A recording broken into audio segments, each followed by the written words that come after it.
നിങ്ങളുടെ യഥാർത്ഥ കഴിവുകളും പരിമിതികളും ആന്തരിക സാധ്യതകളും നിങ്ങൾ പൂർണ്ണമായി തിരിച്ചറിഞ്ഞിട്ടുണ്ടോ? ഇതാണ് നമ്മൾ ഇന്ന് പരിശോധിക്കുന്നത്.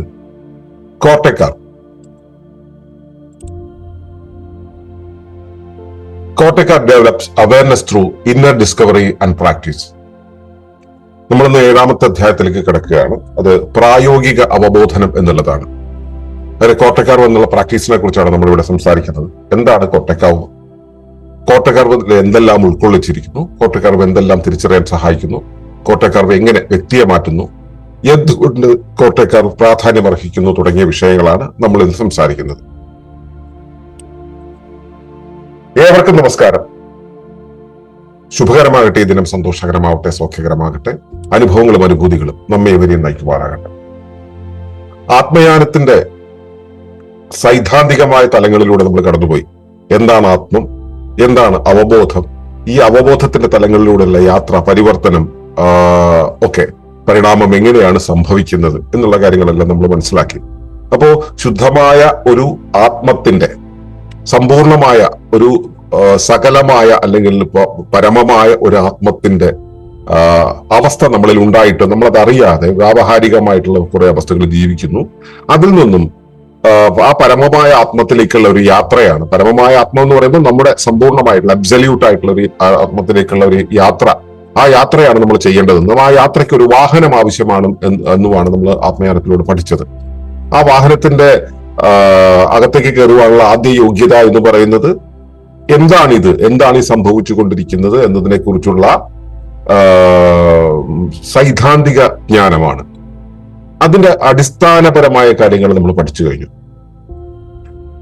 ഒരുപക്ഷെ ഇതിലും ആഴത്തിലേക്ക് നമുക്ക് പോകാനാകും. ഒരുപക്ഷെ എന്ന് വെച്ച് കഴിഞ്ഞാൽ ഒളിമ്പസിന്റെ പാഠങ്ങളിലൂടെ നിങ്ങൾ കടന്നു പോകുമ്പോൾ ഇതിന്റെ ഓരോ ഇഴ ചേർത്തും ഇഴ പിരിച്ചും നമുക്ക് പഠിക്കാനാവും. അതായത് ഇഴ പിരിക്കുക, അനലിറ്റിക്കലായിട്ടും സിന്തറ്റിക്കലായിട്ടും ഇഴ ചേർത്തും നമുക്ക് പഠിക്കാനാവും.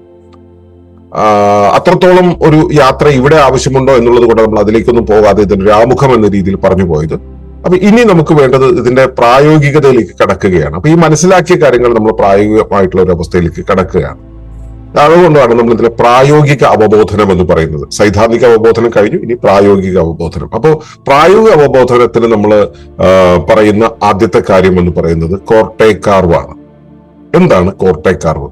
കോർട്ടെക്സിനെ കാർവ് ചെയ്യുക എന്ന ഉദ്ദേശ്യത്തിൽ നിന്നാണ് കോർട്ടെക്കാർവ് എന്നുള്ള ഒരു പദം ഉറവെടുത്തത്.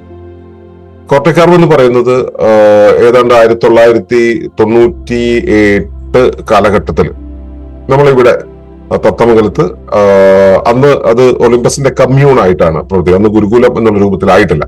ഗുരുകുലത്തിന്റെ ആക്ടിവിറ്റീസ് ആണ് നടത്തിയിരുന്നത്, അത് ഗുരുകുലം ആയിട്ടില്ല. ആ കാലത്ത് ഇവിടെ ഉണ്ടായിരുന്ന അംഗങ്ങൾക്ക് അവരുടെ സാധ്യതകൾ, പരിമിതികൾ, ശേഷികൾ തുടങ്ങിയ കാര്യങ്ങളെ ബോധനം ചെയ്യാനായിട്ട് അവിടുത്തെ ചില സാഹചര്യങ്ങളിൽ നിന്നും ഉരുത്തിരിച്ചെടുത്തതാണ് ഈ കോർട്ടെക്കാർവ് എന്ന പ്രാക്ടീസ്.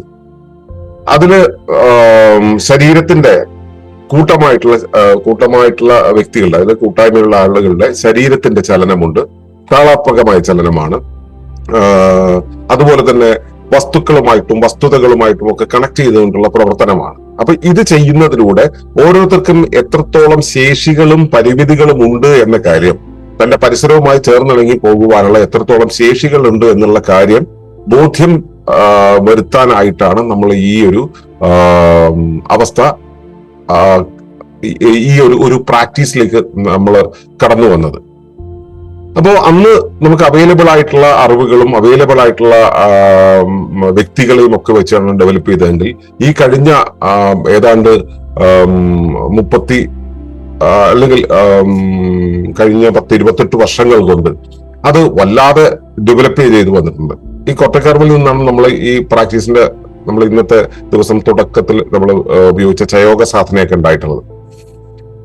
അപ്പൊ ഈ കോർട്ടെക്കാർവ് എന്ന് പറയുന്നത് മനുഷ്യന്റെ ബോധത്തെ, അതുപോലെ തന്നെ അവന്റെ ആന്തരിക ശേഷിയെ വികസിപ്പിക്കുന്ന ഒരു അവബോധ പരിശീലനമാണ്. അവന്റെ ബോധത്തെ ഡെവലപ്പ് ചെയ്യുന്ന ഒന്നാണ്, ആന്തരിക ശേഷിയെ ഡെവലപ്പ് ചെയ്യുന്ന ഒന്നാണ്. ഇത് വെറുതെ ഡെവലപ്പ് ചെയ്യുന്നതല്ല, അവന്റെ പരിസര താളവുമായിട്ട്, ആന്തരിക പരിസരത്തിന്റെയും ബാഹ്യ പരിസരത്തിന്റെയും സഹപരിസരത്തിന്റെയും താളവുമായിട്ട് ക്രമീകരിച്ചു കൊണ്ടാണ് അത് ചെയ്യുന്നത്. ഒരാൾക്ക് വികസിക്കാം. ആ വികസനം എന്ന് പറയുന്നത് തന്റെ പരിസരവുമായി അനുബന്ധിതമായി സംഭവിച്ചിട്ടല്ലെങ്കിൽ ആ വികസനം എന്ന് പറയുന്നത് വ്യക്തിപരമാണ്. ആ വ്യക്തിപര വികസനം എന്ന് പറയുന്നത് നിലനിൽക്കില്ല, തീർന്നു പോകും, അതിന് പരിധിയില്ല. അപ്പൊ ഈ പരിധികളെ കൽപ്പിക്കണമെങ്കിൽ അതിന്റെ സൈസ് റൈറ്റ്നെസിനെ കുറിച്ച് അറിഞ്ഞുകൊണ്ടും തന്റെ സഹദൗത്യത്തെക്കുറിച്ചും സഹവർത്തിത്വത്തെക്കുറിച്ചും സഹകരണത്തെക്കുറിച്ചും അറിഞ്ഞുകൊണ്ടും ചെയ്യണം. അപ്പൊ ബോധത്തിന് ഇത്തരം കാര്യങ്ങളുമായിട്ട് കണക്ട് ചെയ്ത് പ്രവർത്തിക്കാൻ കഴിയുമ്പോഴാണ് ഒരു ജൈവസത്ത അതിന്റെ സാമൂഹ്യ തലത്തിലേക്ക്, അതിന്റെ സമ്പൂർണ്ണ തലത്തിലേക്ക് കടന്നു ചെല്ലുക. അത് മാത്രമല്ല, ഒരു സത്ത നിലനിൽക്കുന്നത് കൂടുകൾക്കകത്ത് കൂടുകളായിട്ടുള്ള ഒരു നെസ്റ്റഡ് സൊസൈറ്റിയിലാണ്, കൂടായ സമൂഹത്തിലാണ്. ആ കൂടായ സാമൂഹ്യ വിന്യാസത്തില് തന്റെ നില കൃത്യമായി സൂക്ഷിച്ചുകൊണ്ട് മാത്രമാണ് തന്റെ ഉപരിവ്യവസ്ഥയുമായിട്ടും അകം വ്യവസ്ഥയുമായിട്ടും, ഇപ്പൊ ഭൂമിയായിട്ടും അല്ലെങ്കിൽ പ്രകൃതിയുമായിട്ടും എന്റെ അകത്തുള്ള അവയവങ്ങളുമായിട്ടും കലകളായിട്ടും കോശങ്ങളായിട്ടും ബന്ധപ്പെട്ടുകൊണ്ട് ഞാൻ എന്നുള്ള സത്യക്ക് നിലനിൽക്കാനാവുക. അങ്ങനെ നിലനിൽക്കാൻ കഴിയുമ്പോൾ ആണ് എനിക്ക് അങ്ങനെ നിലനിൽക്കണമെങ്കിൽ എനിക്ക് എന്റെ ആന്തരികമായ താളത്തെയും ബാഹ്യമായ താളത്തിനെയും സഹ താളത്തെയും തിരിച്ചറിയാനും അവയുമായി ചേർന്ന് നിൽക്കാനും കഴിയണം. അപ്പോ ആ ഏകദാന ചലനത്തിലാണ്, ആ സിൻക്രണൈസ്ഡ് മൂവ്മെന്റിലാണ്, സിൻക്രണൈസ്ഡ് അവയർനെസ്സിലാണ് നമ്മൾ നിൽക്കുന്നത്, പിടിച്ചു നിൽക്കുന്നത്. ഓക്കെ.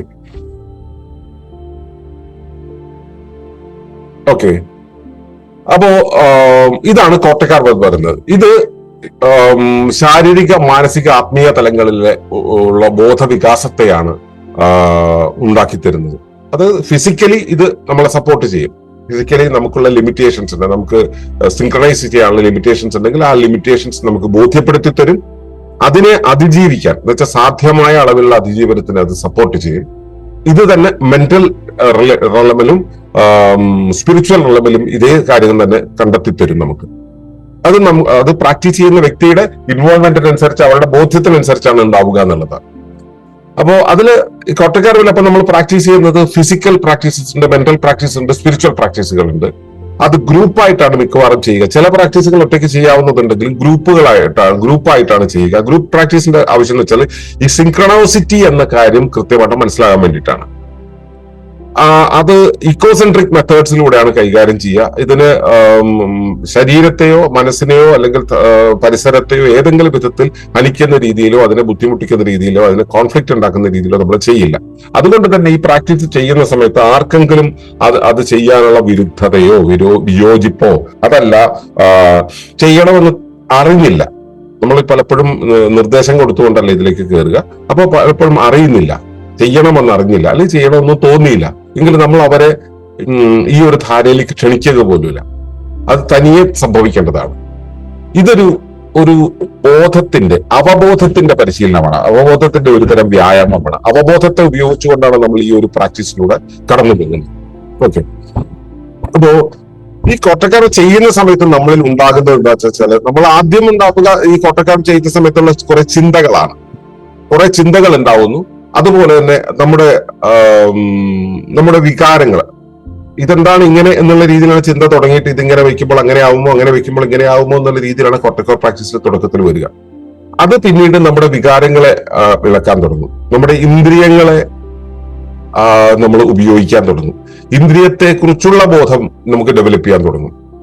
അത് അവിടെ കൊണ്ട് തീരുമോ? ഇല്ല. ഇന്ദ്രിയങ്ങൾ കൊണ്ട് നമ്മൾ എവിടെ നിൽക്കുന്നു, എങ്ങനെ നിൽക്കുന്നു, എത്ര നിൽക്കുന്നു എന്നുള്ള കാര്യം ബോധ്യപ്പെട്ടതിന് ശേഷം ഇത് തന്റെ വശത്തും പരിസരത്തുമുള്ളവയുമായിട്ട് സിൻക്രണൈസ് ചെയ്യുന്ന, അതിനോട് പ്രതികരിക്കുന്ന, അവയുടെ ചലനത്തിനോട് പ്രതികരിക്കുന്ന രീതിയിൽ, നിർദ്ദേശങ്ങൾക്ക് പ്രതികരിക്കുന്ന രീതിയിൽ നമ്മൾ കൊണ്ടുപോകേണ്ടി വരും. അപ്പോ നമ്മുടെ ജാഗ്രത അവസ്ഥയിൽ നമ്മളെ ഉണർത്തി വെക്കുമ്പോഴും നമ്മുടെ ആന്തരിക തലങ്ങളുമായിട്ട് ചേർന്ന് പോകേണ്ടതുണ്ട്. ഈ ജാഗ്രത അവസ്ഥ നിശ്ചലമാകുന്ന സമയത്തും ഈ സിൻക്രണോസിറ്റി മെയിൻറ്റെയിൻ ചെയ്യാൻ കഴിയുന്ന ഒരവസ്ഥയിൽ നമ്മുടെ ഉപബോധവും ശിക്ഷിതാവബോധവും സഹജാവബോധവും പ്രകടബോധവും ഏകീധാരയിലാകുന്നത് നമുക്ക് തനിയെ കാണാനാവും. അത് എല്ലാവർക്കും ഏകീധാരയിലാകില്ല എന്നുള്ള കാര്യവും നമുക്ക് മനസ്സിലാക്കാൻ പറ്റും. കുറച്ചു പേർക്ക് അത് വളരെ ക്രമമായിട്ട് വരും, ചിലർക്ക് അത് ക്രമമാകില്ല. ക്രമമാകാത്ത ആളുകളെ കുറച്ച് പ്രാക്ടീസിലൂടെ ശ്രദ്ധ കൊണ്ടുവന്നു കഴിഞ്ഞാൽ അത് പിന്നീട് ഡെവലപ്പ് ചെയ്യുന്നത് കൊണ്ടുവരാൻ പറ്റും. ഇതിൽ എത്ര പ്രാക്ടീസ് ചെയ്ത് കഴിഞ്ഞാലും ഇതിലേക്ക് വരാൻ കഴിയാത്ത ആളുകളുമുണ്ട്. നമ്മുടെ ഒരു രസകരമായിട്ടുള്ള കാര്യം എന്ന് വെച്ചാൽ ഈ എത്ര പ്രാക്ടീസ് ചെയ്താലും ഇതിനകത്തേക്ക് വരാൻ കഴിയാതെ ഈ ബോധ്യം ഉണ്ടാകാത്ത ആളുകൾ സാധാരണ ഈ പരിശീലന പരിപാടിയിലേക്ക് എത്താറില്ല എന്നുള്ളതാണ് സാധാരണ. എത്തിച്ചിട്ടുണ്ട്. നമ്മൾ അങ്ങനെ മാസീവായിട്ട് ചെയ്യുന്നുണ്ട്. കാരണം ഇത് 10,000-കണക്കിന് അല്ലെങ്കിൽ ലക്ഷക്കണക്കിന് ആളുകളിൽ നമ്മൾ പ്രാക്ടീസ് ചെയ്തിട്ടുള്ളതാണ്. ഇത് ഒരുപാട് പേരിൽ നമ്മൾ പരിശീലിക്കുന്നത്, ഒരുപാട് സ്ഥാപനങ്ങളിലും ഒരുപാട് വ്യക്തികളിലും നമ്മൾ പ്രാക്ടീസ് ചെയ്ത് നോക്കിയിട്ടുള്ളതാണ്. അതുകൊണ്ട് തന്നെ നമ്മൾ അങ്ങോട്ട് ചെന്നിട്ട് ഒരു ക്ലാസ്സിലെ മുഴുവൻ ആളുകളെയും ഉൾക്കൊള്ളിച്ചുകൊണ്ട് ചെയ്യിക്കുന്ന സമയത്ത് ഒരു പക്ഷേ ഇത് അല്പം പോലും ഉൾക്കൊള്ളാത്ത, ഇത് കിട്ടാത്ത, ബോധ്യം വരാത്ത ആളുകളും ഇത് ചെയ്തിട്ടുണ്ടാവാം. പക്ഷെ സാധാരണ രീതിയിൽ നമ്മുടെ ക്യാമ്പുകളിലും മറ്റും ഇത് ചെയ്യുന്ന സമയത്ത് ഇതിന് അറിയാൻ യോഗ്യരായവർ മാത്രമാണ് ഈ പ്രാക്ടീസ് ചെയ്യാൻ എത്തുക. അപ്പൊ അവരിലാണ് ആ പ്രതികരണ രീതി എന്നുള്ളത് വളരെ കൃത്യമായിട്ട് നമുക്ക് ദൃശ്യമാവുക. അപ്പോ ഇത് ചെയ്യുന്ന സമയത്ത് നമുക്ക് നമ്മുടെ ഈ സിൻക്രണൈസ് ചെയ്യാനുള്ള, അതായത് നമ്മൾ ഈ അവബോധ തലങ്ങളിലൂടെയുള്ള യാത്രയാണല്ലോ. അപ്പൊ ഓരോ അവബോധ തലങ്ങൾക്കും അതിൻ്റെതായിട്ടുള്ള കപ്പാസിറ്റി ഉണ്ട്. ഈ കപ്പാസിറ്റി നമ്മളിപ്പോ ഇതിലിവിടെ പറയുന്ന സ്ട്രെങ്ത് എന്ന് വെച്ചാൽ ഒരു വസ്തുവിനെ എടുത്ത് പൊക്കാനോ താഴ്ത്താനോ ഉള്ള കഴിവല്ല. നമ്മളും നമ്മുടെ പരിസരവും തമ്മിൽ, നമ്മുടെ അകം പരിസരവും പുറം പരിസരവും തമ്മിൽ, നമ്മുടെ അകം വ്യവസ്ഥയും പുറം വ്യവസ്ഥയും സഹവ്യവസ്ഥയും തമ്മിലുള്ള വിനിമയമാണ് ഇവിടെ ഉദ്ദേശിക്കുന്നത്. അത് കൈകാര്യം ചെയ്യാനുള്ള സ്ട്രെങ്ത്, അത് കൈകാര്യം ചെയ്യാനുള്ള ലിമിറ്റേഷൻ, ഈ രണ്ട് കാര്യങ്ങൾ മനസ്സിലാകാൻ തുടങ്ങും. നമുക്ക് ഒരു ജീവിതത്തില് നമ്മളിപ്പോ ഒരു ജോലി ചെയ്യാൻ ശ്രമിക്കുന്ന സമയത്ത് നമുക്ക് സ്ട്രെങ്ത്, ഫിസിക്കൽ സ്ട്രെങ്ത് ആവശ്യമാണ്. പക്ഷെ ജീവിതം എന്നുള്ള കാര്യം മുൻപോട്ട് കൊണ്ടുപോകണമെങ്കിൽ ഫിസിക്കൽ സ്ട്രെങ്ത് വേണം. പക്ഷെ അതിനേക്കാളും കൂടുതൽ വേണ്ടത് നമുക്ക് പ്രാക്ടിക്കൽ സെൻസ് ആണ്, പ്രാക്ടിക്കൽ സ്ട്രെങ്ത് ആണ്. ആ പ്രാക്ടിക്കൽ സ്ട്രെങ്ത് എന്തിനുള്ള പ്രാക്ടിക്കൽ സ്ട്രെങ്ത് ആണ്? എന്റെ സഹപരിസരവുമായിട്ട് ചേർന്നിണങ്ങി പോകുവാനുള്ള, സിൻക്രണൈസ് ചെയ്ത് നിൽക്കാനുള്ള ഒരു ശേഷി. ഇപ്പോ ഞാൻ ആ ശേഷി ഇല്ലാത്ത ഒരാളാണ് റോഡ് മുറിച്ച് കിടക്കുന്നതെങ്കിൽ, എന്റെ പരിസരത്തെ അറിഞ്ഞ് മനസ്സിലാക്കി റോഡ് മുറിച്ച് കടന്നില്ലെങ്കിൽ ഞാൻ തീർന്നു പോകും. അപ്പോ നിർബന്ധം ഇപ്പൊ അത്തരം ഒരു സഹപരിസരത്തെ കുറിച്ച് അറിഞ്ഞു പെരുമാറാൻ ശേഷിയില്ലാത്ത ഒരാളാണെങ്കിൽ എന്റെ കുടുംബജീവിതം തകർന്നു പോകും. ഞാൻ തൊഴിലെടുക്കുന്ന ഇടത്ത് എനിക്ക് നിലനിൽപ്പ് സാധ്യമല്ലാതെയാവും. എനിക്ക് പണവ്യവസ്ഥയുമായിട്ട് ചേർന്നിണങ്ങി പോകാൻ കഴിയാതെ വരും. അതായത് ഞാൻ എന്റെ സഹപരിസരവുമായിട്ടും ആന്തരിക പരിസരവുമായിട്ടും ക്രമിതമായി നിലനിൽക്കാൻ ആയില്ലെങ്കിൽ അത് ബുദ്ധിമുട്ടാവും. ആ കഴിവുകൾ എന്തൊക്കെയാണ്, ആ പരിമിതികൾ എന്തൊക്കെയാണ് എന്നുള്ളത് കോട്ടക്കാർവ് നമുക്ക് തിരിച്ചറിയാൻ സഹായിക്കും. ഇത് സാധാരണ രീതിയിലുള്ള അവസ്ഥ. ഇതൊന്നുമല്ലാതെ കോട്ടക്കാർവ് റെഗുലറായിട്ട് പ്രാക്ടീസ് ചെയ്യുന്ന ആളുകളെ സംബന്ധിച്ചോളം അവരുടെ അകത്തുറങ്ങിക്കിടക്കുന്ന ശേഷികൾ വെളിയിലേക്ക് വരും. അതിന് കാരണം എന്താണെന്ന് വെച്ചാൽ നമ്മുടെ നെർവസ് സിസ്റ്റം ഉണ്ടല്ലോ, ആ നെർവസ് സിസ്റ്റത്തിലെ ഓരോ ശേഷികൾക്കും പാകത്തിലുള്ള ന്യൂറൽ പാത്വേകൾക്ക് വഴിയിട്ട് വെച്ചിട്ടുണ്ട് ശരീരം. നമ്മൾ കോട്ടക്കാർവ് ചെയ്യുന്ന സമയത്ത് ഈ വഴികളെല്ലാം തെളിയാൻ തുടങ്ങും. തെളിഞ്ഞു വരുന്ന സമയത്ത് നമ്മുടെ ശരീരത്തിൽ ഏറ്റവും നന്നായിട്ട് തിളങ്ങുന്ന ഒരു ശേഷിക്ക് വേണ്ടിയുള്ള ആ നാഡീധാര കൃത്യമായിട്ട് പ്രവർത്തിക്കും. ആ സമയത്ത് അത്തരം വാസനകൾ ഉണരുകയും അത്തരം പ്രവർത്തനങ്ങൾ കാഴ്ചവെക്കാൻ നമുക്ക് കഴിയുകയും ചെയ്യും. അപ്പോ നമ്മുടെ ഉള്ളിലുള്ള സിദ്ധികൾ ഉണരുക എന്നാണ് നമ്മൾ ഇതിന് പറയുക. സിദ്ധികൾ ഉണരാനുള്ള ഒരു വഴിയായിട്ട് ഈ ഫിസിക്കൽ പ്രാക്ടീസുകൾ സാധ്യമാക്കും. അതുപോലെ തന്നെയാണ് ആന്തരികമായിട്ടുള്ള മറ്റ് സാധ്യതകൾ. നമുക്ക് എന്തൊക്കെ സാധ്യതകൾ, ഇനി വരാൻ സാധ്യതയുള്ള കാര്യങ്ങൾ എന്തൊക്കെയാണെന്നുള്ളതെല്ലാം തന്നെ വെളിപ്പെടും. ഇപ്പൊ ഇത് കോട്ടക്കാർവിന്റെ മാത്രം പ്രത്യേകതയല്ല കേട്ടോ.